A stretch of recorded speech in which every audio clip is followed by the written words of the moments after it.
되어주시기 바랍니다. 저는요, 어렸을 때부터 우리 민족의 고대 역사에 대해서 깊은 관심을 갖고 있었습니다. 틈이 나는 대로 상고사와 관련된 책들을 많이 읽었습니다.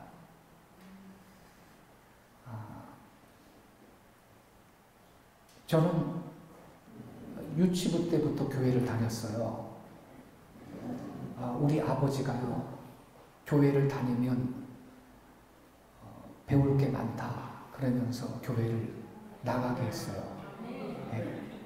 좋은 아버지죠. 근데 당신은 교회 안 다녔어요. 당신은 교회 안 다니면서 교회 다니면 유익한 것을 많이 배우니까 나가라 그래서 제가 모태 신자는 아니지만 유치부 때부터 교회에서 쭉 자랐어요. 네.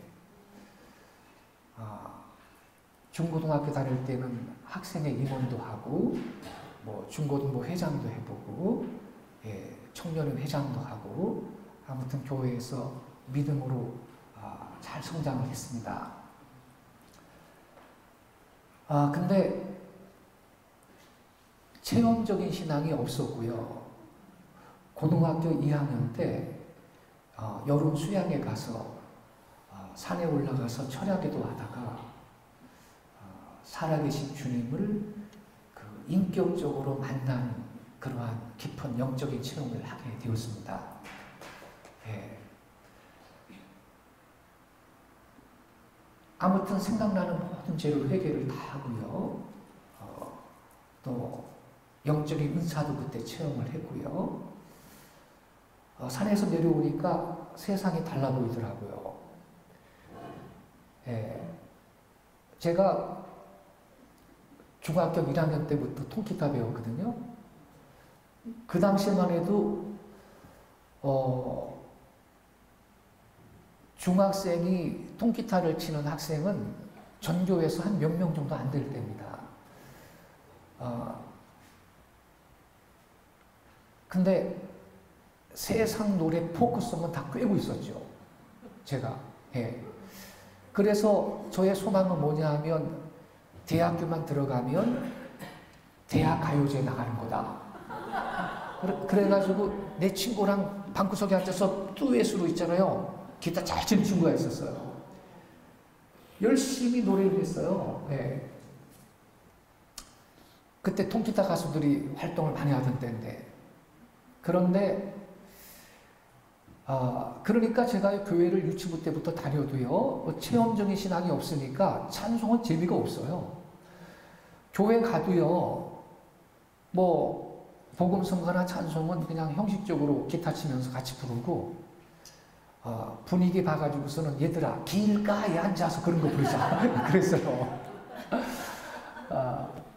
그런데 주님을 그렇게 깊이 만나고 나니까 노력하지 않았습니다. 그냥 세상 노래가 싫어져요. 예. 그걸 노력을 해서 끊겠습니까? 근데 그냥 부르기가 싫어요. 나중에 생각해 보니까 내 안에 주의 성령이 와 계신 그 이유 때문이었다는 걸 알았습니다. 할렐루야. 예. 기타를 치면 찬양만 하게 돼요. 찬양. 예.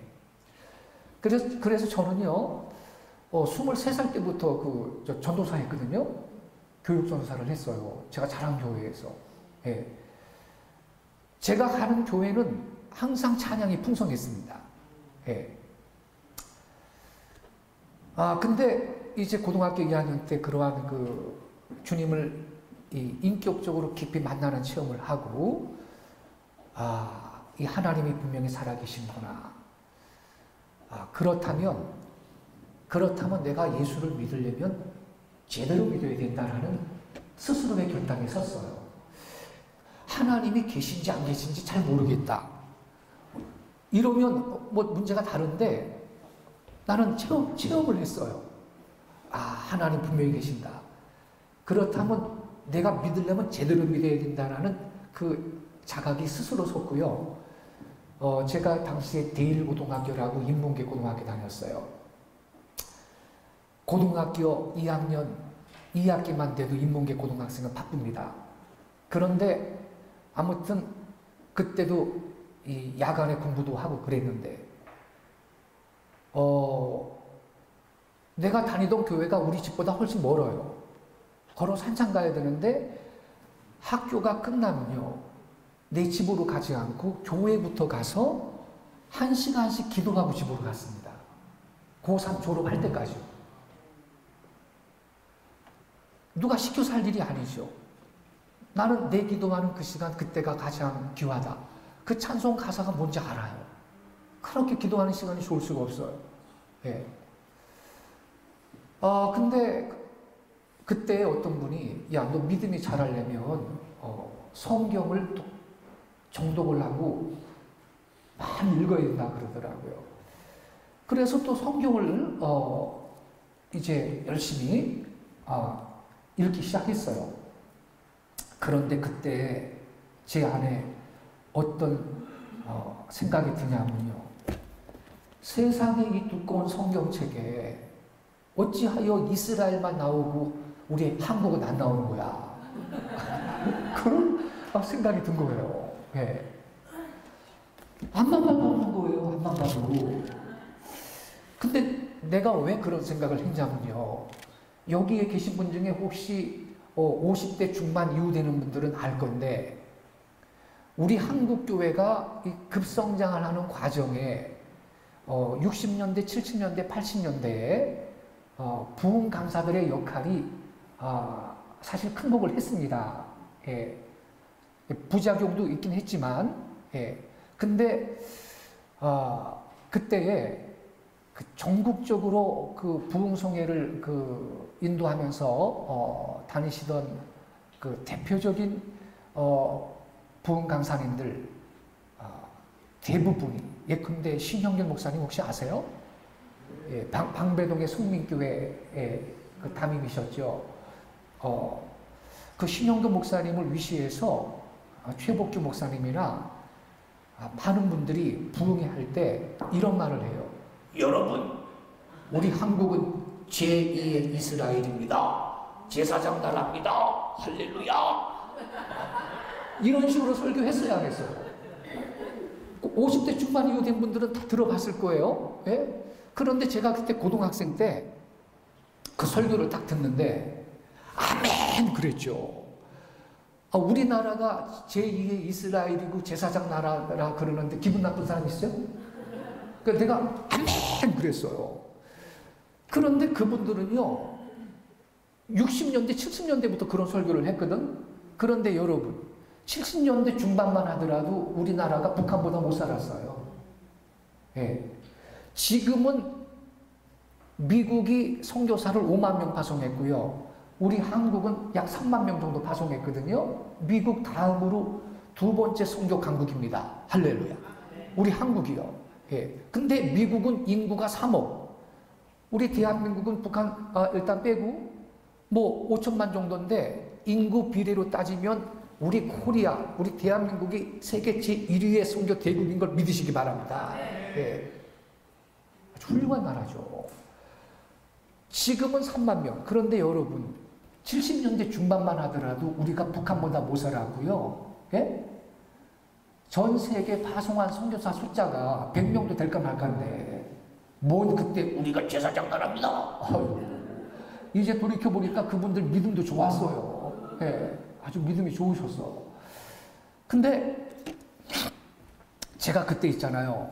그 설교를 듣고 우리가 제사장 나라라고 제2의 이스라엘이라고 그래? 그렇다면 성경에 그 근거가 있겠지? 그리고 성경을 본 거예요. 왜? 학생이 순수하니까 고등학교 2학년짜리가 앞만 봐도 코리아가 안 보여요. 앞만 봐도 아니 무슨 뭐 성경에 근거가 있어야지 그걸 내가 믿지. 뭘 그냥 저분들이 믿음으로 선포한 건가. 제가요 저 귀한 목사님들이 강단에서 거룩한 강단에서 뻥치는 거 아닐 텐데 뭔가 나라와 민족을 위해서 철주야 기도하다가 하나님께서 주신 계시나 말씀을 받았기 때문에 저렇게 담대하게 한국이 제2의 이스라엘이다, 제사장 민족이다라고 선포하실 텐데, 그렇다면 성경적인 근거가 있으면 좋겠다, 이런 생각을 제가 한 거죠. 근데 성경을 보니까 안 나와. 그래서요, 제가 기도했어요. 하나님, 저 목사님들이 우리가 제2의 이스라엘, 제사장 민족이라고 하는데 그것이 과연 사실이라면 나의 눈을 열어 기록된 계시인 이 성경책, 성경에서 그 근거를 찾게 해주세요. 제가 기도했거든요. 근데 여러분, 예레미야 33장 3절 말씀 보세요. 너는 내게 부르짖으라. 내가 내게 응답하겠고 내가 알지 못하는 크고 은밀한 일을 내게 보이리라. 그 약속의 말씀대로 여러분, 딱 25살쯤 되니까요, 그게 보이기 시작했어요. 그래서 그것을 이미 저는 전도사 생활하면서 티칭을 하기 시작했고, 제 나이 31살 때 이스라엘의 구원과 주 예수님의 재림, 부재, 한국을 향하신 하나님의 계획, 이러한 제목으로 31살 때 책을 출간을 했어요. 네. 그리고 그 책을 기초로 해서 2000년도에 또 하나의 선민, 아리랑 민족, 이런 책을 출간을 한 거예요. 근데 그 책은 지금까지 18판 재판에 나왔고요, 스테디셀러입니다. 그 책이 출판되었을 때 국민일보에 화제의 신간, 이러한 제목 아래 아주 큰 지면으로 기사로 소개가 되었고요. 지금 국내외에 많은 중대형 교회 목사님들과 학자들, 성도들이 뜨겁게 반응하고 있는데, 이 시간에 그 책의 핵심적인 내용을 갖고 우리 민족의 그 정체성과 사명이 무엇인지를 말씀을 드리도록 하겠습니다. 제가 하나님 앞에 기도한 것은 우리 민족이 과연 제2의 이스라엘이고 제사장 민족으로 택함받은 백성이라면 성경에서 그 근거를 알게 해주세요. 기도를 했는데 성경적인 근거가 있어요. 그리고 제가 또 기도한 것은 그것뿐만 아니라 일반 계시적인 증거, 우리의 문화와 역사 속에 하나님이 그 숨겨놓으신 일반 계시적인 증거들을 제게 보여주세요. 왜냐하면 그것이 있어야 보다 정확하게 확증이 됐기 때문에. 근데 그걸 하나님이 다 저에게 보여주셨고 책에 그것이 다 수록이 되었는데, 그 내용을 중심으로요, 이 시간 아리랑 신학과 한국인의 정체성, 이러한 제목으로 말씀을 드리겠습니다. 부제는요, 아리랑과 성경과 민족사의 만남입니다. 그 밑에 아리랑의 시원과 원의라는 소제목이 있어요. 시원이라는 것은 아리랑의 근원이 언제냐, 우리 민족이 언제부터 아리랑을 부른 것이냐, 그것이죠. 원의는 원래의 뜻. 애석하게도 여러분, 우리 한국 백성은 시원도 원의도 다 잃어버렸어요. 이 시간 알려드리겠습니다. 여기는 강원도 태백의 예수원입니다. 1965년에 설립이 되었어요. 가보신 분 한번 손 들어보세요. 네, 여러분 가셨네요. 여기는 기도원은 아니에요. 기도하는 사람들이 모여서 중보기도를 하는 그 공동체의 집입니다. 그래서 기도하는 곳이지만 기도원은 아니고요. 그렇다고 수도원도 아니에요. 그래서 이 예수원을 설립한 분이 명칭을 어떻게 할까 고민하다가 예수원 이렇게 장명을 했다고 합니다. 1965년도에 설립이 되었으니까 50년이 넘었죠. 예. 정면에서 찍은 사진이고요. 위에서 밑으로 찍은 사진이고요. 옆에서 찍은 사진이고요. 이분이 설립하셨는데 루번 아초토레이 3세이십니다. 한국 이름은 대천덕 신부님이신데 성동의 신부님이시고요. 2002년도에 하나님의 나라에 가셨습니다. 이 강원도 오지에 예수원을 설립을 하시고 여기에서 일생을 중보기도와 말씀으로 우리 한국교회를 섬기신 성자와 같은 분이신데 이 3세라고 되어 있죠. 3세. 그럼 1세가 누구냐면요. R.A. 토레이 1세는 그 19세기에 그 유명한 부흥 강사 무디 목사님하고 동력을 냈던 R.A. 토레이 목사님이라고 계세요. 지금도 서점에 가면요. 그 R.A. 토레이 목사님이 쓰신 성령론에 대한 책이 있어요. 예, 성령론의 그 권위자이신데 그분의 손자예요, 이분이. 예, 아주 훌륭한 믿음의 가문이죠. 근데 이분이 살아계실 때 자주 이런 말씀을 하셨어요. 내가 보기엔 한국은 자신의 참모습에 대한 기억을 잃어버린 흡사 기억상실증 환자와 같은 인상을 준다. 우리 한국인은요, 자기의 참모습에 대한 기억을 잃어버렸다는 거예요. 그래서 기억상실증 환자래요. 그리고 이렇게 도전을 했습니다. 그러니만큼 한국으로서의 가장 긴급한 과제는 스스로를 재발견하고 본연의 모습을 회복하라. 그렇게 도전하셨어요. 옳습니다, 여러분. 이 대천덕 신부님의 말씀대로 우리 한국인은요, 내가 누군지 몰라요. 우리의 참모습에 대한 기억을 잃어버렸어요. 그래서 우리 한민족은 집단적인 기억상실증에 걸려 있는 겁니다. 예. 민족적 정체성을 몽땅 상실한 백성이 한국인입니다.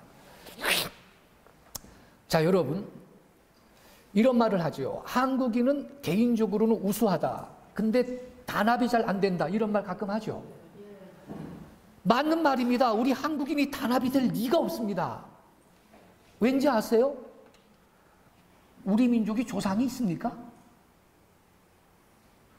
우리 한국인은요, 조상도 뿌리도 아비도 없는 정신적인 고아와 같은 백성입니다. 네. 그러니 단합이 되겠습니까? 우리가 무슨 미국처럼 다민족 국가입니까? 뭐 5천년 역사를 자랑하는 세계 어떤 나라보다 훌륭한 단일 민족인데, 물론 순도 100% 단일 민족은 지구상에 어디도 없습니다.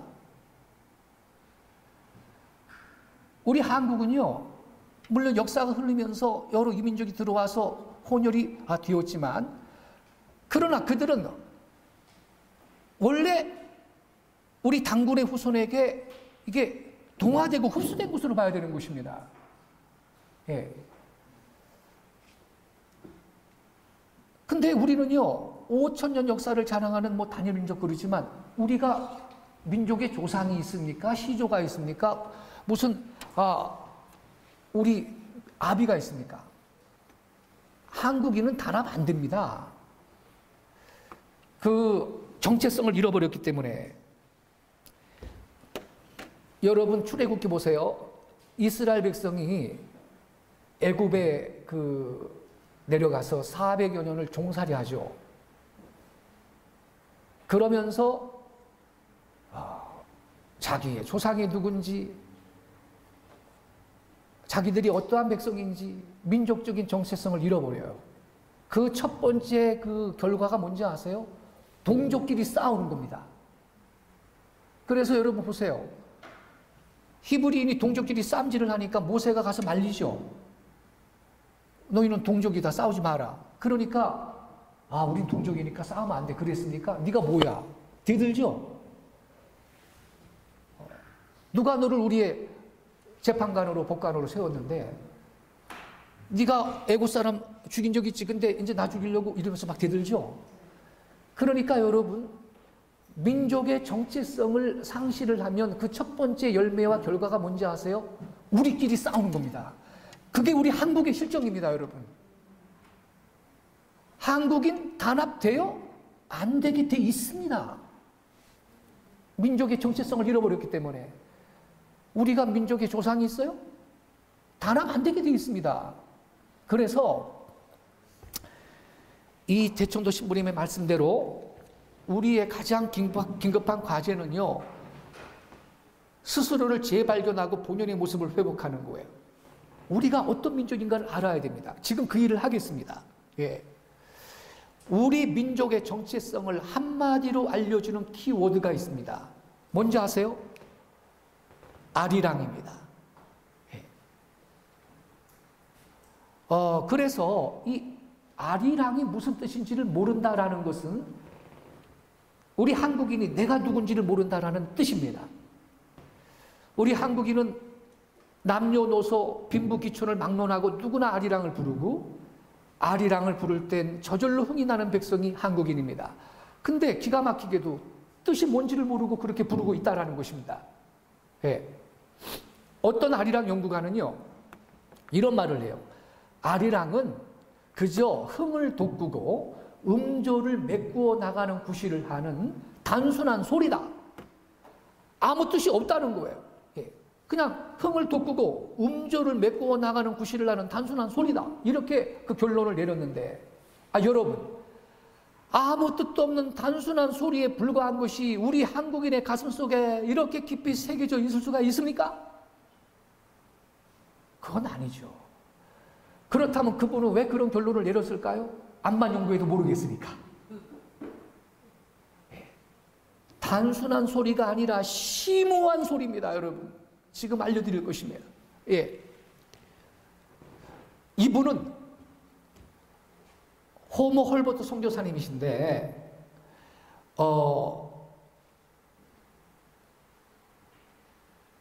1896년도에, 여기 밑에 보세요. 1896년도 2호로 영문 잡지 코리안 리포지토리라는 영문 잡지에 코리안 보컬 뮤직이라는 제목의 논문을 게재했어요. 이분이 구한말에 한국에 들어온 헐버트 선교사님이신데, 거기에 이런 말을 써놨어요.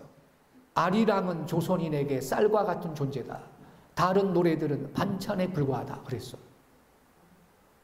이분이 조선 땅에 들어와서 여러 지역을 다니니까 어디를 가도 조선 사람들이 아리랑을 부르고 있어요. 그래서 이런 말을 했어요. 근데 여러분, 요 1896년도 이거를 주목하셔야 돼요. 왜냐하면 어떤 아리랑 연구가가 말을 하기를, 아리랑이 우리 민족을 대표하는 민요가 된 까닭은 뭐냐? 일제시대에 그 1927년도에 춘사 나운구가 아리랑이라는 영화를 제작해서 상영했어요. 전국적으로 대히트를 쳤죠. 그때 주제가도 아리랑이었고, 그래서 그 나운구가 만든 아리랑이라는 영화 때문에 이 아리랑이 전국적으로 알려지고 우리 민족을 대표하는 민요가 되었다라고 설명하는 연구가가 있는데, 맞는 말이에요? 틀린 말이에요. 몇 년? 1896년도에 헐버트 선교사님이 이미 이런 말을 했어요. 아리랑은 조선인에게 쌀과 같은 존재다. 어디를 가도 조선 사람들이 아리랑을 부르고 있었다는 거예요. 네. 자, 이분은요, 미국 명문 다트모스대 출신인데 1863년도생이죠. 구한말 고종이 유경학교를 설립한 후에 미국에 요청해서 1886년도에 한국에 온 교육자 겸 선교사님이신데, 이분이 1863년도 생이신데 1886년도에 한국에 선교사로 오셨으니 몇 살 때 온 거요? 23살 때. 할렐루야. 이야, 훌륭하신 분이에요. 예. 여기 20대 청년들은 일어나 빛을 발할지어다. 할렐루야. 예. 젊음을 주님 앞에 바쳐야 되지. 예? 전 인생은 자기 위해서 다 쓴 다음에 이제 요단강 건너가기 직전에 나 죽게 왔사니 써주세요. 그런 깍쟁이 같은 행동을 하면 안 됩니다. 예. 자, 아리랑은 한국인들에게 쌀과 같은 거라 그랬죠. 이게 무슨 뜻이냐? 같이 읽겠습니다. 세 줄 시작. 쌀이 한국인의 육신을 지켜줬듯 한국인들은 아리랑을 통해 역사의 애환을 버텨왔다는 뜻이다. 맞습니다. 여러분, 우리 한국인은 아리랑을 부르면서 역사의 애환을 버텨온 민족인데, 예컨대 비교적 가까운 시대의 일이죠. 지금부터 약 7년 전인가 중앙일보 기자가 필리핀 가가지고요, 정신대 할머니 만나서 인터뷰했어요. 그게 기사에 실렸거든요. 그 할머니가 17살 때 소녀 때 정신대로 끌려갔어요. 예. 성노예로 끌려간 거죠. 근데 태평양 전쟁이 끝났는데 창피해서 고향으로 못 가고 그 필리핀에서 일생을 보내고 할머니가 된 거예요.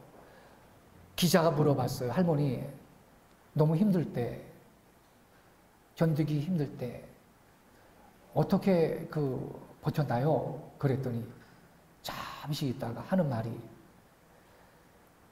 외병들에게 겁간을 당할 때, 뺨을 맞을 때, 고향이 그리울 때, 엄마 아빠가 보고 싶을 때, 때로는 죽고 싶을 때 우리는 아리랑을 불렀습니다. 그랬어요. 아리랑 아리랑 아라리요, 이 노래를 부르면서 그 질곡의 깊은 시간들을 견디고 버텼다는 거예요. 이게 맞습니다, 여러분. 뭐 독립군 아리랑도 있고요. 우리 민족은 아득한 옛날부터 이 아리랑을 부르면서 역사의 애환을 버텨왔는데, 이 역사가 말이죠, 언제부터냐, 이게 언제부터냐, 여러분 놀라지 마세요. 노아 홍수 직후 때부터입니다. 자, 이제 좀 이따 자세히 말씀드릴 거예요. 노아 홍수 직후 때 우리 먼 조상들이 동방으로 광명의 보는지를 찾아 이동해서 오거든요. 그때부터입니다. 자,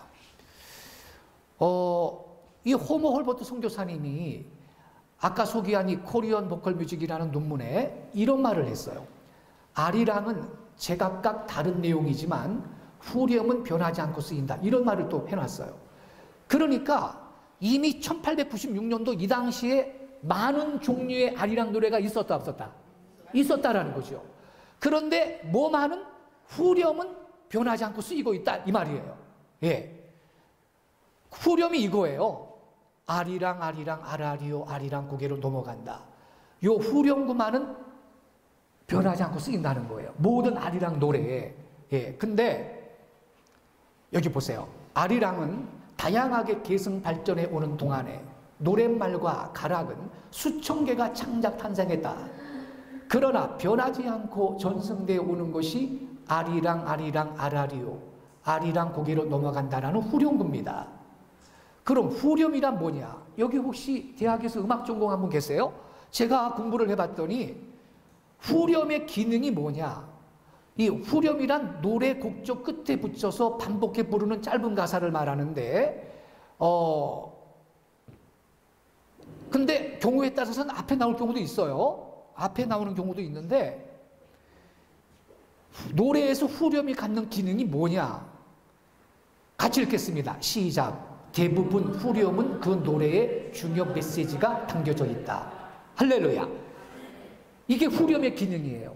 그 노래의 중요한 메시지는 어디에 담겨 있다는 거예요? 후렴에. 그래서 우리 애국가도 동해물과 백두산이 마르고 닳도록 4절까지 애국가 가사가 있는데 후렴구가 뭐예요? 무궁화 삼천리 화려강산 하나님이 보아서 우리나라의 만세. 예, 이게 후렴구인데 그 노래의 중요한 메시지는 후렴구에 있다는 것이죠. 그렇다면 여러분, 아리랑의 후렴구, 아리랑 노래에서 후렴구가 이거 아니에요. 아리랑 아리랑 아라리요 아리랑 고개로 넘어간다, 이건데 여기에 중요한 메시지가 있을까요? 없을까요? 있습니다, 여러분. 있어요. 자, 아리랑은 어떤 노래냐? 아리랑은 우리 교회의 영아기 때의 집단적 체험을 간직하고 있는 민족의 역사 노래입니다. 우리 교회의 영아기 때라. 그렇다면 언제? 노아 홍수 직후 때 우리의 먼 조상이, 우리가 셈의 후손인데 셈족의 한 일파가 광명의 본원지를 찾아가겠다고 아침에 뜨는 해를 따라 동방으로 이동하는 그때입니다, 여러분. 그때의 집단적인 체험을 간직하고 있는 민족의 역사 노래입니다. 더 중요한 거 다 같이 읽겠습니다. 시작. 아리랑은 현존하는 인류 최고의 찬송가이다. 이것이 아리랑의 비밀인데, 지금부터 왜 아리랑이 현존하는 인류 최고의 찬송가냐, 그 사실을 입증해주는 신학적, 인문과학적인 논거들을 자세하게 제시해드리도록 하겠습니다. 먼저 우리 동영상 한번 볼까요? 음향 담당 형제님, 이 SBS 스페셜에 이거 나온 거예요. 아리랑을 찬송가로 부르는 미국 캐나다 장로교회. 미국 캐나다 장로교회는 아리랑을 찬송가로 부르고 있어요. SBS 스페셜에 나왔던 거거든. 먼저 보겠습니다.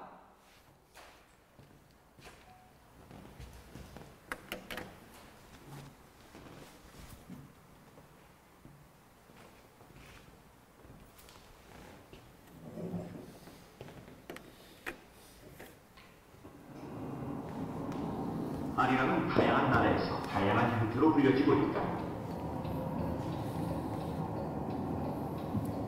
미국 미시건주의 한 교회, 1879년에 설립된 역사가 오래된 장로교회다. 주일 아침 예배를 드리기 위해 많은 신도들이 들어섰는데,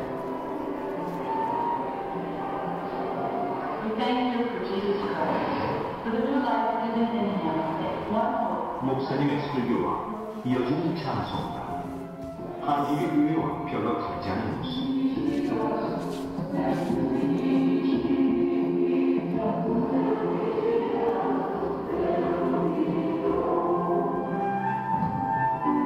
찬송가 229장, 귀에 익숙한 멜로디가 들려온다.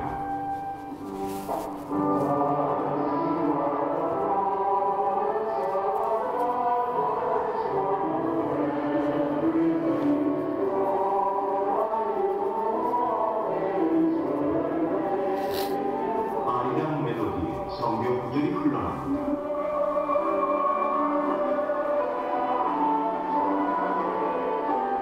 우리 눈에는 낯설고 신기하기만 한데 신도들은 오래전부터 불러온 듯 편안하게 부르고 있다. I think it's fun to sing. I think it's got a great beat and something that's different from a lot of the songs that we do sing here. So it kind of keeps us on our toes. It's not the usual stuff. Oh goodness, it's been probably 10 years ago or so, I would say, because it's been in the hymnal for a long time. It may even be longer than that. 찬송집 229장에 수록되어 있는 아리랑. 어떻게 한국의 민요가 원하는 미국 교회에서 불려지게 된 것일까? 미국 개신교 대학인 칼빈 대학, 음악대학 학과장으로 35년째 재직 중인 버트 폴만 교수. 우연히 들은 멜로디에 반해 1987년 아리랑을 찬송가로 만든 주인공이다.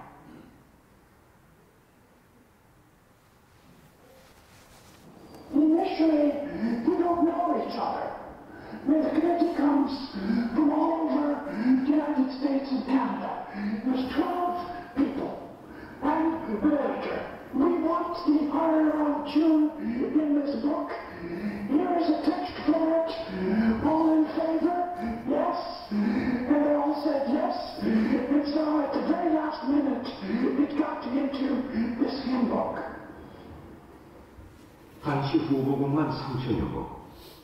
20년마다 찬송집이 갱신되는 동안에도 아리랑은 여전히 641곡의 찬송가 중 하나로 남아있다. This text works very well with the modal intervals and the little inflections that are there. It gives some nuances of the melody that I think are expressive of the character of the text. It starts, and then that little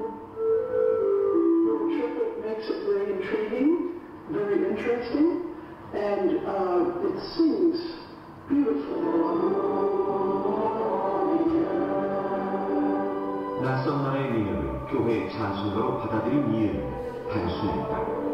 바로 멜로디가 아름다웠기 때문이다. 아리랑은 미국뿐만 아니라 캐나다의 교회에서까지 불려지고 있다. I think now it has become not only well known and appreciated, but as you see, another person in Canada said, I would like to set another text. And another arrangement is now becoming a global tune. 할렐루야. 우리 박수로 하나님 앞에 영광 올려드리겠습니다. 이야, 여러분, 우리도 안 하는데 미국, 캐나다는 하는 거야. 할렐루야. 네. 이제 원래 자막으로 가겠는데, 여러분,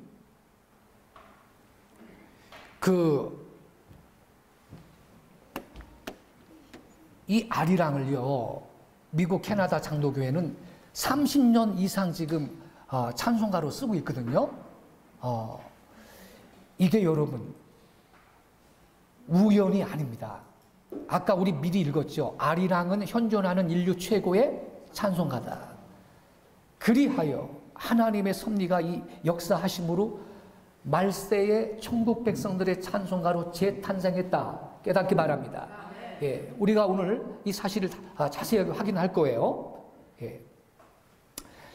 그 아리랑에 대해서 민요 연구가들이 오랜 세월 동안 연구를 거듭해 왔는데 그 시원한 답이 없어요. 근데 가장 유명한 설이 이겁니다. 아리랑, 나아자에 떨어질 리자죠. 이별할 때. 그리고 이거 각시랑자예요. 나는 아내와 이별했구려. 이런 뜻이래, 아리랑이. 이게 뭔 말이냐면, 여러분, 대원군 알죠?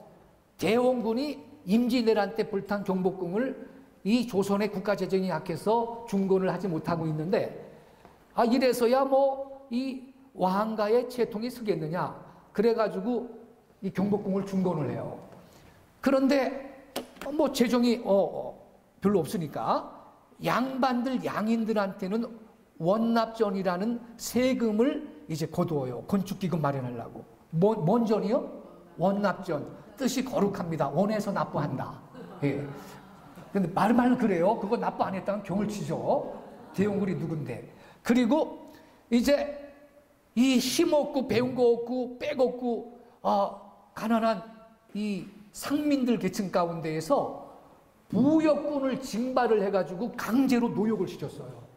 경상도 전라도에서 많이 끌려왔는데 이 사람들이 이 노동을 하다가 누가 보고 싶어요? 집에 두고 온 예쁜 아내가 보고 싶었다는 거죠. 그래서 그 사람들이 나자 떨어질 리자 각시랑자를 조합해서 아리랑하고 노래를 했대. 그래서 아리랑 노래가 그 대원군 때 생겼대요. 그런 거 같다는 사람 손 들어봐요. 여러분, 세상에 여러분, 그 당시에 배운 것도 없고 힘없고 백도 없고 그냥 이 강제로 이 징발을 당해가지고 부역하던 이 상민계층 사람들이 서당 가서 한문 공부했나요? 그들이 무슨 한자 실력이 그렇게 우수하셔서 나아자 떨어질 리자 각시랑자를 즉흥적으로 조합을 해가지고 아리랑하고 노래를 했겠어요, 여러분. 제가 15년 전인가 저기 신촌에서 그 대학생들 그 기도 모임 때 가가지고 이 강의를 하면서 그 신촌의 유명한 대학교 1학년 학생인가 앉아있는데 칠판에 저걸 썼다가 싹 지웠어요. 그리고 나와서 좀 써봐라 그랬는데 썼을까요? 못 썼을까요? 못 썼어요. 하물며 그 당시에 대원군 때 상민계층의 사람들이 무슨 서당 가가지고 열심히 한자 공부했다고 저거를 즉흥적으로 저 가사를 만들어서 노래를 했겠느냐고, 여러분. 말이 되는 소리를 해야죠. 그리고 백보를 양보해서 이게 맞다고 쳐요, 여러분. 맞다고 쳐. 잘 봐요. 그러면 여러분, 아리랑, 그러면 그 다음 가사도 어떻게 해야 돼요? 아리리요. 이래야 될 거 아니야. 제 말이 틀렸어요? 근데 왜 여기서는 아라리오라고 하냐고. 그 이유가 있거든요. 거기에 문법적인 이유가 있어요. 조금 이따 제가 알려드릴게요. 그리고요, 여러분. 아리랑은요, 이런 한자가 됐든 다른 한자가 됐든 절대로 한자가 아닙니다, 여러분. 만약에 아리랑 가사가 한자라면 이 아리랑이 우리 민족을 대표하는 노래인데 어딘가 고서 가운데 한자 가사가 있는 아리랑 가사가 있는 책이 한 권이라도 있어야 돼요, 없어야 돼요? 있어야 되겠죠. 그런 책 있어요? 없어요. 왜 없는지 아세요? 아리랑은 한자가 아니고요, 순 우리말로 된 구전 민요인 겁니다. 아득한 옛날부터 입에서 입으로 전달되어 온 순 우리말의 구전 민요이기 때문에 한자로 된 아리랑 가사가 있는 책이 한 권도 없는 겁니다. 그러니까 이런 식으로 접근을 하는 것은요, 완전한 오류고요, 말장난에 불과한 것입니다, 여러분. 자, 서울대학교의 그 신용화 교수님은 이렇게 설명해요.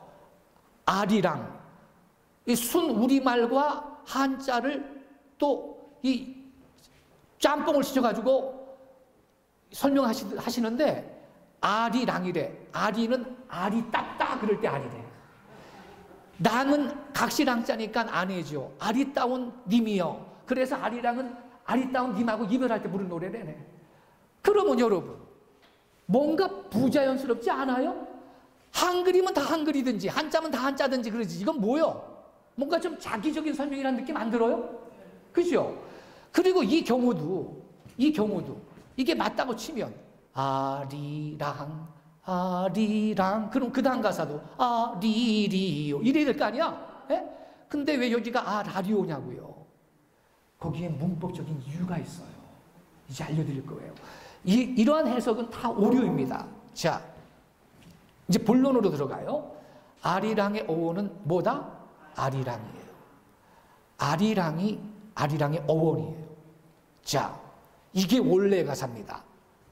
우리 다 같이 읽어봅시다. 시작. 아리랑 아리랑 아라리요 아리랑 고개를 넘어간다. 이게 원래 가사예요. 예.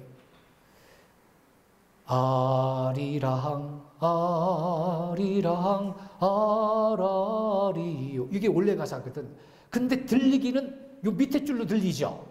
아리랑 아리랑 아라리요 이렇게 들리죠.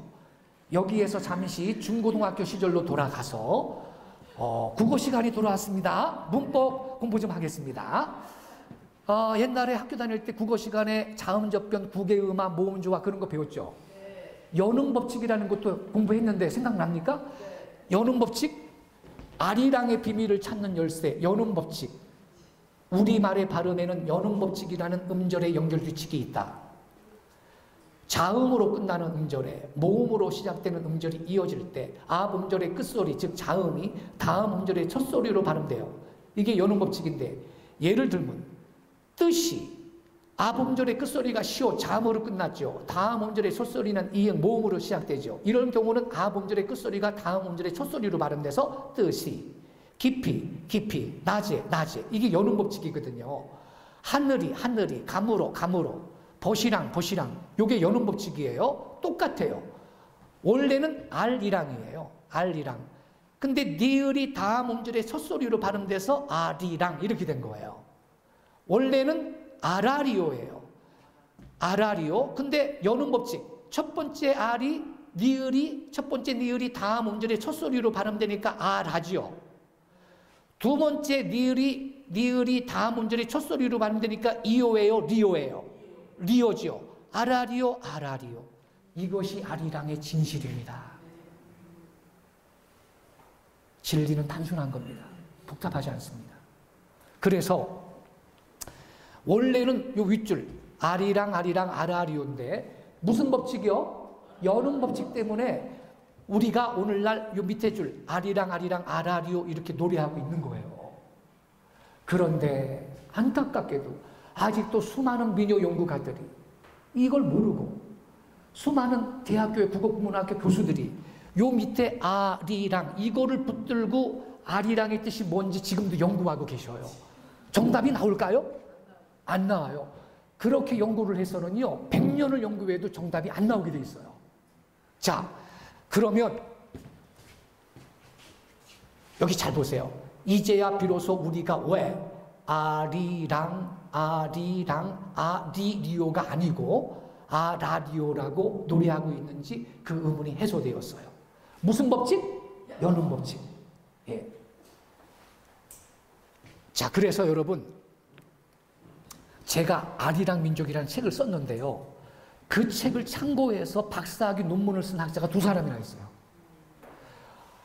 아직까지 어떠한 민요 연구가도 아리랑을 이렇게 설명한 학자가 없습니다. 연음 법칙. 여러분, 그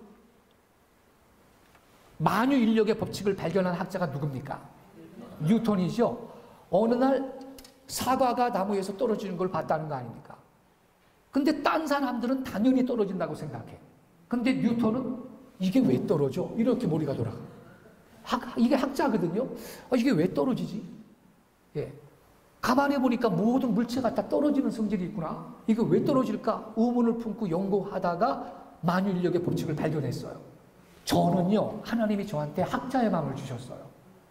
저는 이상하다. 아리랑. 그럼 여기도 아리리오. 이래야 될 텐데. 왜 여기만 아라리오라고 할까? 난 머리가 그렇게 들어가. 왜냐하면 아까 제가 말씀드렸죠. 저는 우리 민족의 정체성을 연구하는 사람입니다. 이게 뭔가 있다. 이게 왜 아리랑 그럼 여기도 아리리오라고 해야 되는데 여기만 아라리오라고 발음을 할까? 이걸 붙들고 연구를 하다가 고민을 하다가 제가 원래 가사를 찾아냈어요. 할렐루야. 야, 여기에 문법적인 이유가 있구나. 무슨 법칙? 연음 법칙. 원래가 이 윗줄이었구나. 윗줄. 아리랑 아라리오니까 당연히 연음 법칙 때문에 아리랑 아라리오지. 명쾌하지 않습니까, 여러분? 예? 진리는 단순한 겁니다, 여러분. 할렐루야. 예? 그죠? 진리는 단순한 거예요. 그래서 그 책을 참고해가지고 박사학위 논문을 쓴 사람이 2사람이나 지금 있다니까요. 예. 자, 그렇다면, 이제 본격적으로 해석으로 들어갑니다. 아리랑은요, 알과 이랑으로 구분이 돼요. 예. 알이라는 명사와 이랑이라는 조사가 붙어서 된 말이에요. 알 플러스 이랑이에요. 알이랑. 예. 그러므로 알과 이랑을 각각 따로 분리해서 그 의미를 찾아야 합니다. 이랑은 무슨 뜻이냐? 뭐뭐와 함께라는 뜻이에요. 영어의 with. 그래서 갑돌이랑은 갑돌이와 함께죠. 갑순이랑은 갑순이와 함께고, 예? 바둑이랑은 바둑이와 함께합니다. 그죠? 이랑은 뭐뭐와 함께라는 뜻인데, 근데 여러분, 이 국어학자들이요, 뭐뭐랑 뭐뭐시, 뭐뭐가, 뭐뭐는 이러한 조사는 뜻과 소리가 안 바뀌면서 6,000년 이상 간답니다. 예. 자, 그럼 보세요. 버시랑은 연음 법칙 때문에 버시랑 이렇게 발음이 되죠? 근데 뜻이 뭐예요? 벗과 함께야. 그죠? 그럼 아리랑은 연음 법칙 때문에 아리랑 이렇게 발음을 하는데 뜻은 당연히 그러면 뭐와 함께예요? 알과 함께야. 그죠? 그러면 벗이랑은 벗과 함께인데 이 벗은 뜻이 뭐예요? 프렌드, 친구죠. 그러면 알이랑은 알과 함께인데 이 알이 무슨 뜻이냐를 찾아내야 되거든요. 놀라지 마세요, 여러분. 이 알은 성경의 엘과 동의어입니다. 하나님과 함께라는 뜻이에요. with God. 그 사실을 이제 자세하게 근거를 제시드리겠는데요. 알은 God, 하느님을 의미합니다. 왜? 하느님은 어원이 한알림이에요. 한알림. 근데 연음 법칙 때문에 한알림 이렇게 됐죠. 근데 중세 국어에서 이 알의 아가요, 맨 앞에 나오면 아 발음을 유지하는데요. 이렇게 두 번째 나오면요, 이 아래 아는 나중에 으로 바뀌는 게 규칙이에요. 그래서 한알림이 뭐로 바뀌었어요? 하늘림 이렇게 바뀐 거예요. 니을이 탈락해서 하느님 이렇게 된 겁니다. 그래서 위에 보세요. 하느님은 어원이 한알림이거든. 그런데 여러분 여기 알 뒤에 님이라는 존칭 어미를 빼고 알을 수식하는 이 한을 빼면 뭐만 남아요? 알이 남죠. 알이 하느님이에요. 따라해 주세요. 알은 하느님이다. 그래서 이게 성경의 엘과 동의어입니다. 알이 하느님인데 여기 목사님들 계시죠? 신학적으로 봐도 그렇습니다. 이 볼코프 조직신학 239쪽에 보면요, 이 세계적인 학자인데 볼코프가 이렇게 써놨어요. 구약 성경에 나오는 하나님의 이름인 엘로힘은 알라라는 말에서 유래했다. 음성학적으로 R이 L보다 우선입니다, 여러분. 네, 이 엘로힘은 복수고요, 단수가 엘로한데 우리 축약해서 L 그러는데 알라도 줄여 발음해서 R이 되는 겁니다. 예. 그러면 우리는 한국인이기 때문에 우리의 그 주체적인 관점에서 고증을 해보자 이거예요. 왜 R이 하나님이냐? 하느님은 하늘에 계시는데 하늘은 둥그러서 하리다. 하늘이라는 말도 처음에는 알, 즉 큰 알이었다. 그래서 큰 알, 이게 한은 크다라는 뜻이잖아요. 한알, 하늘 이렇게 바뀐 거예요. 그러니까 우리가 주기도문에 올 때 하늘에 계신 우리 아버지요, 아이고 집사님, 장로님, 우리 하늘 날아갑시다 그럴 때 여러분이 하늘이라는 단어의 어원이 뭐였다고요? 한알이에요. 예, 이 정도는 우리 알아야 돼요. 그리고 게다가 하늘과 땅과 바다의 허다한 생명이 알에서 탄생한다. 그래서 알은 모체, 근원, 시작과 같은 뜻을 갖습니다. 따라서 창조주 하느님도 알이었어요. 그분은 만물의 모체이시고 근원이시며 시작이시기 때문입니다. 알은 천지창조의 모태였습니다. 다만 우리 교례는 그 알이 큰 모체이시고 큰 근원이시며 커다란 시원이시기에 알 앞에 한이라는 관형사를 붙였고, 또한 그 알이 인격적 존재이시므로 알 뒤에 님이라는 존칭 어미를 붙였습니다. 그래서 창조주 유일신을 우리 먼 조상들은 맨 처음에 한알림 이렇게 불렀어요. 이 한알림이 하느님의 어원입니다. 한알림, 하늘님, 하느님. 예. 그러므로 알은 엘과 동의어로서 하느님을 뜻하는 말입니다. 알은 우주 만물의 근원이며 시종이신 주제주, 곧 유일신 하나님을 의미하는 우리 교례 옛말이에요. 자, 여기 박씨나 고씨나 김씨 계시면 잘 봐요. 고구려, 신라 그리고 가야의 지도자들이 모두 알에서 탄생했다는 난생설화가 있죠. 박격거세가 큰 알에서 나왔다는 거, 박격거세입니다. 고주몽이 알의 껍질을 깨고 나왔다는 거, 김수로 왕이 알에서 뛰쳐 나왔다는 것은 모두 그들이 한알림의 자손, 하드님의 어원이 한알림이에요. 한알림의 자손, 곧 촌손이라는 말입니다. 이 알이 알에서 나왔죠. 알에서 나왔다는 것은 이 알이 성경의 엘과 동의어예요. 그래서 하나님께로부터 보냄을 받아서 태어나신 분이다 이 뜻이에요. 이게 난생설화의 진실입니다. 여러분, 알이 병아리나 알에서 나오지 인간이 어떻게 알에서 나오겠어요. 그러나 역사책에는 박격거세, 고주몽, 김수로가 알에서 나왔다고 써 있는데, 그러면 그거는 아무 의미가 없는 헛소리입니까? 아닙니다. 의미가 있는 소리입니다. 어떤 의미? 박격거세, 고주몽, 김수로는 일반 사람들하고 다르게 누가 보내서? 하나님이 보내서 세상에 태어나신 분들이다 이런 뜻입니다. 그래서 난생설화는 시조의 탄생에 권위를 부여하기 위해서 나온 이야기예요.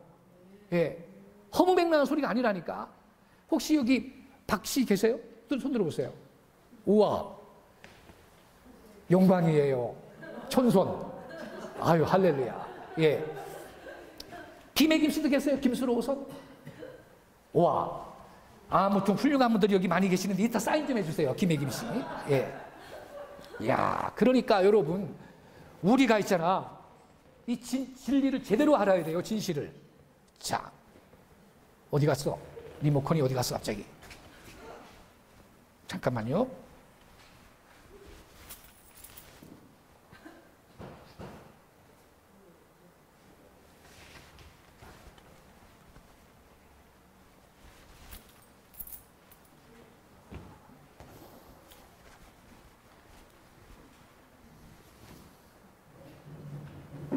왜 없어졌지?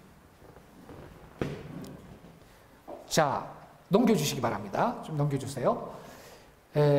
이 하느님을 뜻하는 성경어로 엘은 알의 변음이에요. 알에서 엘이 나왔어요. 아까 볼코프 조직신학 책 제가 읽어드렸죠. 예, 신학적으로도 그래요. 또 얼도 나와요. 얼. 우리 그 토박이 말 가운데 이 영이나 정신을 뜻하는 훌륭한 말이 얼이 있죠. 그래서 정신 나간 사람을 뭐라 그래요? 얼 빠졌다 그래요. 명사로 세 글자로 얼간이라 그래요. 어리간이. 예. 얼간이라 그러고요. 정신을 가다듬지 못하는 상태를 어리둥절 그러는 거예요. 그리고 우리 인간의 육체에서 그 사람의 속사람, 영적인 상태가 드러나는 부위가 얼골입니다. 이 골이거든, 골. 얼골이에요. 얼골이 얼굴의 어원입니다. 예. 그래서 여러분, 아브라함 링컨이 있잖아요. 사람이 나이 40이 되면 자기 얼굴에 책임을 져야 된다 그랬어요. 그게 여러분 틀린 말이 아니에요. 사람이 인생을 한 40년 살면요, 그 사람이 살아온 일생의 이력이 어디에 나타나요? 얼굴에 어느 정도 나타납니다. 예, 그 10대 소년 때부터 골목대장하고 골목 깡패하다가 조폭으로 살아가지고 40년을 깡패하면은 40살쯤 되면 얼굴에 써있어 안 써있어요? 깡패라고 써있어요. 예, 봐도 무서워, 봐도.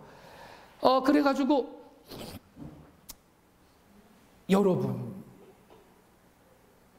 거의 50살 될 때까지 주먹 세게 해서 날리던 사람이 사고를 크게 치고 감옥 갔거든요. 감옥 가가지고 감옥에서 7년 정도 감옥살이를 하면서 거기에서 예수님을 영접했어요. 영접하고 그분이 나와서 신학교를 입학했어요. 내가 남은 인생 이제 주님을 위해 살아야지. 그래가지고 50대 후반에 목사가 됐거든요. 목사가 됐는데 목사님이 되셨어도 얼굴도 목사님으로 보일까요? 이분이 무서운 사람. 이분이 승합차를 타고 운전을 딱 하고 자기 교단 노회 목사님들을 다 태우고 고속도로를 쫙 달리는데 어떻게 실수해서 좀 이렇게 앞지르기를 했나 봐요. 그것도 무슨 과격하게 한 것도 아닌데 앞지르기 했다가 옆에서 까만 승용차 한 대가 계속 따라오더래. 빵빵빵빵빵 그러면서 쓰라고 막 그러더래. 쓰라고. 화가 난 거야. 빵빵 그러면서 계속 뭐 가로막고 방해하고 막 쓰라 그러더래. 그래서 할 수 없이 파란불이 빨간불이 서 있을 때 이제 딱 차를 세웠는데 옆에 딱 서더래, 그 승용차가. 그러더니 이 유리문이 쫙 내려오면서 야, 너 내려 막 그러더래. 근데 깍두기 머리를 하고 계시더래, 그분들이. 조폭들이더래요, 그 승용차에 탄 사람들이. 너 내려 막 그러는데 이 목사님도 어쩔 수 없이 유리문을 쫙 내렸지. 내려가지고 딱 쳐다보면서 당신 뭐야? 그랬더니 이분도 얼굴이 과거에 대단한 분 아니에요? 뭐였다고요? 조폭. 무섭게 생겼거든요. 당신 뭐야? 그랬더니 이렇게 쳐다보더니 갑자기 유리문을 싹 올리더니 괜찮습니다. 그리고 도망갔더래. 그러니까 여러분, 이 아브라함 링컨이 사람이 나이 40이 되면 자기 얼굴에 책임을 져야 된다고. 사람이 인생을 40년 정도 살면요, 그 사람이 살아온 인생의 이력이 얼굴에 어느 정도 나타나거든. 그런데 50살까지 깡패하다가 신학교 다녀가지고서는 55살에 목사님 되면 얼굴도 목사님으로 돼요, 갑자기? 쉽지 않아요, 그거는. 예. 그래서 이게 어른요, 우리의 이 다 어원이 R에서부터 나온 거거든. R, L, 이렇게 나오는 거예요. 예. 그러니까 우리 성도들도 마찬가지예요. 이 화장들을 하시죠, 우리 여성 동무들이. 속사람은 엉망인데, 화장만 진하게 한다고 얼굴에서 빛이 나갔어요? 그리고 우리 여성 동지들이 화장했냐? 예쁘겠다 그러지만은 화장은 20대가 하는 게 화장입니다. 20대 손 들어봐요. 20대. 저 20대가 하는 게 화장이에요. 30대는 분장입니다. 분장. 네. 40대는 변장입니다. 변장. 그러니까 40대는 야, 너 화장 이쁘겠다 이런 말 하면 안 돼. 너 변장 잘했다. 어떻게 그렇게 변장을 이쁘게 했니? 이렇게 말을 하세요. 예. 50대는 뭔지 알아요? 위장입니다. 위장. 너 위장 기가 막히겠다. 야, 너 위장 기술 어디서 배웠니? 이렇게 말을 하셔야 돼. 아주 노력을 더 해야 돼. 근데 60대는 뭔지 알아요? 그때쯤 되면 위장도 잘 안 돼. 그때는 환장이라고 하는 거야. 이야, 환장한 거다. 고왔던 내 얼굴이 아유, 세월이 원수구나. 어떻게 이렇게 됐단 말이냐. 근데 여러분, 그래도 제가 60대 우리 교회 권사님들 보니까 성령 충만하니까요, 아유, 쌩얼이라도 훨씬 이쁘더라. 할렐루야. 빛이 나시고. 속 사람이 이 얼이 이게 이 반영되는 곳이 얼굴이에요. 여기 계신 분은 다 얼굴에서 빛이 나. 할렐루야. 성령 충만하니까. 자, 이 알다라는 동사도 명사 알에서 나왔습니다, 여러분. 알의 열림 혹은 깨어짐은 밝음의 시작이고 알의 출발이에요. 네. 알다라는 동사의 근원도 알이에요. 자, 우리나라 무덤 이렇게 생겼죠. 한국인의 무덤 동그란 모양의 봉무림 가닥. 이게 뭐죠? 알이에요. 이게 알이라니까. 우리 한국 사람들은 누군가 죽으면 뭐라고 표현을 해요? 돌아가셨습니다. 돌아가셨습니다. 어디로? 한알림 품으로. 그래서 이게 한 알이야. 하느님의 온이 한 알림이라 그랬죠? 그래서 이게 알이에요, 여러분. 그러니까 우리 한국인은요, 민족의 정체성을 잃어버렸어요. 수천 년 동안 무덤을 이렇게 쓰고 있으면서 이게 우리 민족 고유의 한알림, 하나님을 표현했다는 걸 몰라. 비극이죠. 그래가지고요, 여러분, 추석 때 되면요, 우리는 조상님 무덤 앞에 가서 그러면 예배는 누구한테 드려야 돼요? 하나님께 드려야 돼요. 그리고 여기서는 묵념만 해야 돼. 조상님께 묵념. 아멘이십니까? 이거 자체가 하나님 신앙을 표현한 거예요. 하나님, 알이야, 알. 그런데 민족의 정체성을 상실했으니까 보세요. 조상님께 제사하는 풍습이 우리 민족 고유의 겁니까? 중국제 수입품입니까? 중국제 수입품인데 그것도 무슨 당나라 때 들어왔습니까? 수나라 때 들어왔습니까? 조선왕조 때 수입했어요. 조선왕조 때. 반만년 유구한 우리 역사에서 여러분 조선왕조 때 수입했으면 얼마 안 된 풍습이고, 더군다나 조선왕조가 500년인데 초창기 200년은 양반들만 했으니 얼마 안 된 풍습이니까 이거 빨리 버려야 될 줄로 믿습니다. 우리 민족 고유의 풍습도 아닌 저 차이나 사람들의 것을 왜 우리가 그걸 고수를 해야 됩니까, 여러분? 우리 민족은 원래 조상님한테 제사한 게 아니고 하나님께 제사한 민족입니다, 여러분. 네. 그런데 조선왕조가요, 이 중국제 수입품 조상 귀신한테 제사하는 풍습을 끌어들여가지고 전국적인 풍습을 만들었잖아요. 그 조선이 무슨 저주를 받는지 아세요? 임진왜란, 정유재란 합쳐서 7년인데 나는 그걸 7년 대환란이라고 불러. 조선 인구의 거의 3분의 1이 죽었고요. 외놈들의 조총각 하래. 예? 그리고요, 이 외병들이 우리 조선 사람 코 잘라가고 귀 잘라간 거 알죠? 외병들이 우리 조선 사람 코 잘라가고 귀 잘라가는데 심지어 엄마가 갓난아기를 가슴에 안고 젖을 먹이는 현장에서 산모 코도 잘라가고 갓난아기 코도 잘라간 사람, 외병들이. 예. 도요토미 히데요시가 그걸 소금에 절여서 일본으로 보내라 그랬어요. 그것 갖고 전공을 가늠을 했는데, 예? 상도 주고. 지금도 일본에 가봐요. 그때 잘라간 조선인들의 그 코 무덤, 귀 무덤이 있어요, 없어요? 있어요. 능만해. 어떤 무덤은 코가 20만 개가 들어있대, 20만 개. 그래서 임진왜란 끝난 다음에 있잖아요. 동네 나가면요, 코 없이 다니는 사람이 수두룩했대. 저주받은 거예요. 저주를 받았어. 아니, 그러면, 후손들이 외병들한테 코 잘리고 귀 잘리면서 애절 단장의 고통을 겪을 때 제밥드린 조상님들은 후손들 안 지켜주고 뭐 했나? 살아있을 때도 복줄 능력이 없던 조상님이 죽어서 복주나? 예? 그런데도요, 그래서 여러분, 우리 말 가운데 이런 말이 있죠. 욕봤다. 아이고, 김서방 욕봤다. 그 욕봤다라는 말이 그때 나온 거예요. 왜 그때 나왔느냐?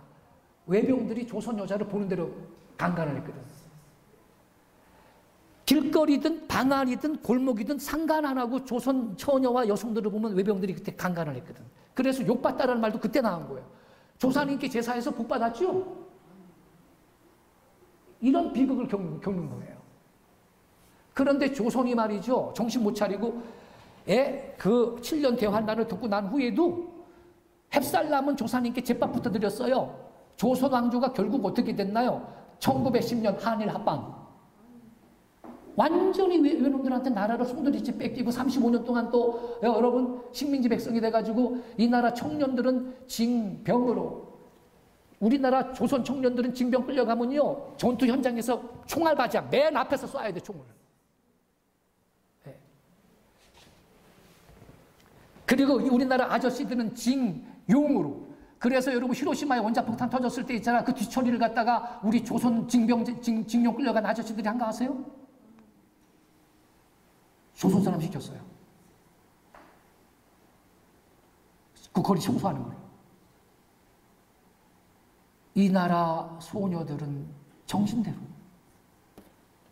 이게 조상님께 제사드린 결과입니다. 잘된 게 있어요? 없습니다. 그나마 우리나라가 이 정도 사는 거는 6.25 겪고 참 어려운 가운데 이 땅에 성도들이 울부짖고 기도하고 나라를 위해 기도하고 열심히 전도하고 어려운 살림살이 가운데서도 예배당 짓고 이러면서 교회가 성장하면서 하나님이 이 우리나라를 세계 경제력 10위권의 그 번영을 구가하도록 복을 주신 줄로 믿습니다. 그렇지 않고 맨날 조상님만 섬겼어 봐요. 우리는 필리핀보다 가난한 나라로 살고 있습니다, 지금. 예. 자, 이게 우리 민족 고유의 하나님 신앙을 표현한 거예요. 예. 자, 당군 조선 시대에는 제천의식이 북으로는 백두산에서 남으로는 강화도 마리산 산정의 참성단에서 행하여졌다. 이 제천 행사야말로 동이 문화의 정수이며 우리 문화의 본성이다. 최태용 교수님은 서울대학교 초대 그 법대 학장을 역임한 분인데 이분은요 제야사학자예요. 우리 민족의 고대사에 아주 해박한 지식을 갖고 있고 책도 많이 썼는데 이렇게 말했어요. 제천 행사야말로 동이 문화의 정수이며 우리 문화의 본성이다. 우리는 원래 하느님께 제사하는 제사민족인 걸 깨닫기 바랍니다. 예. 자, 여기가 강화도 마리산의 꼭대기에 있는 참성단인데 우리 조상 당군이 하느님께 제사한 제단입니다. 그러니까 이거는요 우리 민족이 원래 하나님을 섬겼다라는 것을 입증해주는 약 5,000년 된 역사적인 유물이에요. 예. 근데 여러분 이 어떤 대학 교수가 여기에서 우리 조상이 하나님께 제사한 게 아니고 태양한테 제사를 했다고 설명하는 사람이 있어요. 태양신을 숭배했대. 만일 그게 사실이라면 제단의 방향이 어느 쪽을 향하고 있어야 될까요? 동쪽. 놀라지 마세요. 이 제단의 방향이 서쪽입니다. 서쪽에서 섬겼던 그 하나님을 향해서 제사를 드린 걸 깨닫기 바랍니다. 서쪽에서 동쪽으로 왔거든요. 노아우스 이후에. 네.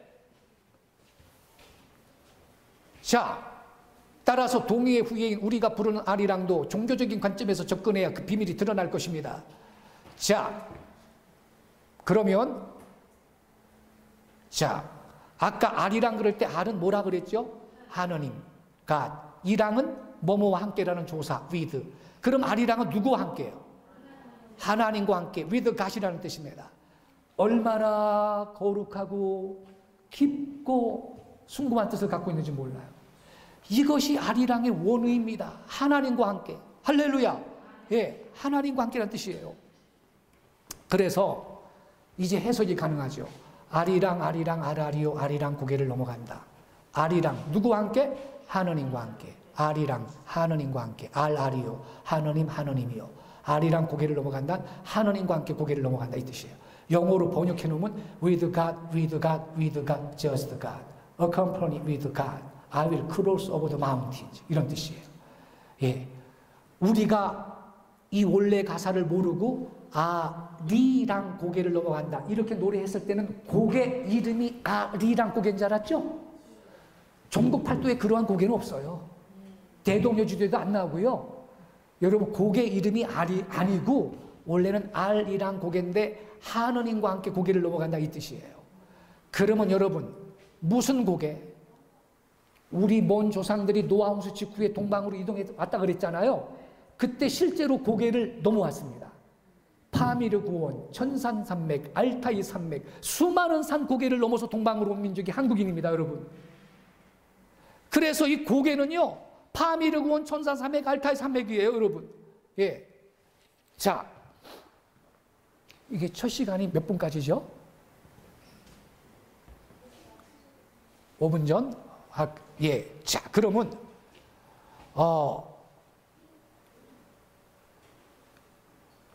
우리가요, 이게 하나님과 함께 고개를 넘어간다 이 뜻이라 그랬어요. 그래서 이 아리랑은 현존하는 인류 최고의 찬송가인데, 노아 홍수 직후에 우리 먼 조상들이 동방으로 이동할 때 우리는 셈의 후손인데, 하나님은 빛 가운데 계시는 빛의 근원이신 하나님이신 거 믿으시죠? 그래서 우리 먼 조상들은 광명의 본원지를 찾아가고 싶어. 밝고 환한 땅을 찾아가고 싶어. 그러니 당연히 아침에 뜨는 해를 따라 동방으로 이동하는데, 그때 고개를 넘은 거야. 할렐루야. 파미르곤 천사삼의 알타의 산맥을 넘어 동방으로 계속 이동합니다. 그래서 아침에 동쪽에 해 뜨는 땅, 동방의 땅 끝에 도달을 해. 그리고 하나님께 제사하고 민족사를 시작한 존귀한 백성이 우리 한민족인 걸 깨닫기 바랍니다. 우리 민족은 민족사를 시작할 때부터 알리랑 누구와 함께? 하나님과 함께라는 유일신 신앙을 갖고 민족사를 시작한 지구상의 단 하나의 존귀한 백성임을 여러분 자각하시기 바랍니다. 예. 자, 여러분, 이스라엘 유대인들요, 원래 하나님 믿었어요? 조상이? 아브라함의 아버지 데라가 직업이 뭐였어요? 우상장사꾼이었어요. 원래는 아브라함도 자기 아버지처럼 다신론자로서 우상을 숭배하던 사람이었는데, 하나님이 주권적으로 아브라함을 불러내서 그가 가나안 땅에 들어가 하나님께 제단 쌓으며 하나님을 섬긴 것입니다. 모든 성경학자들이 다 그렇게 말합니다. 그러나 우리 한민족은 민족사를 시작할 때부터 누구랑? 알이랑 하나님과 함께라는 이 유일시 신앙을 갖고 민족사를 시작한 거룩한 백성임을 믿으시기 바랍니다. 이 다음 타임에 성경으로 돌아가서 그 민족, 그 조상이 누군지, 우리 성경상의 우리 민족의 직계 조상이 누군지를 확인할 거예요. 자, 그러면 이 시간 동영상 하나 더 보고 처음 시간을 마치겠는데, 왕성교회 아시죠? 길자연 목사님 심호하시는 왕성교회 성가대가 부른 아리랑 찬송 동영상을 보겠는데, 가사는 제가 만들어줬고요. 작곡도 천붕화 목사님이라고 목사님이 만들었는데, 제가 쓴 책을 읽고 깊은 감동을 받고 작곡을 하셨는데요. 왕성교회 성가대가 부른 아리랑 찬양인데, 노래 왕성교회 성가대 아주 훌륭해요. 수준이 있어요. 한번 이거 듣고 첫 시간 마치겠습니다.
예, 그렇습니다.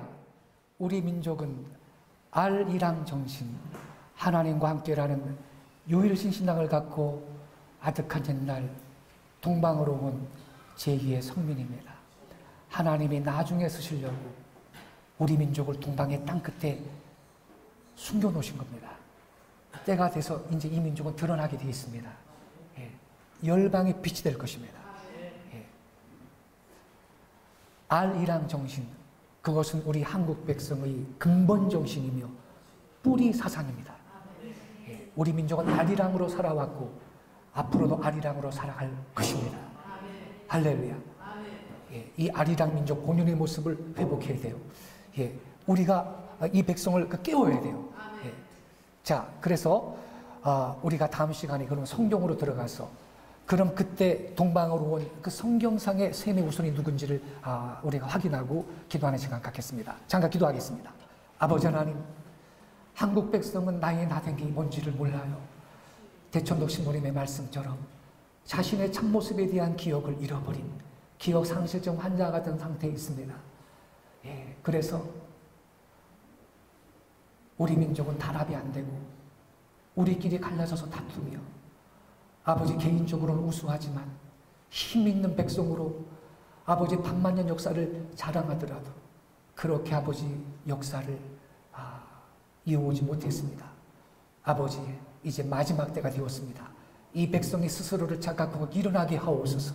가슴을 펴고 아버지 아리랑 민족 본연의 모습을 회복하고 열방으로 복음을 증거하는 제2의 성민의 사명을 감당하는 우리 한국 백성이 되게 하여 주옵소서. 귀하신 예수님 이름으로 기도하옵나이다. 아멘. 할렐루야, 수고하셨습니다. 아멘.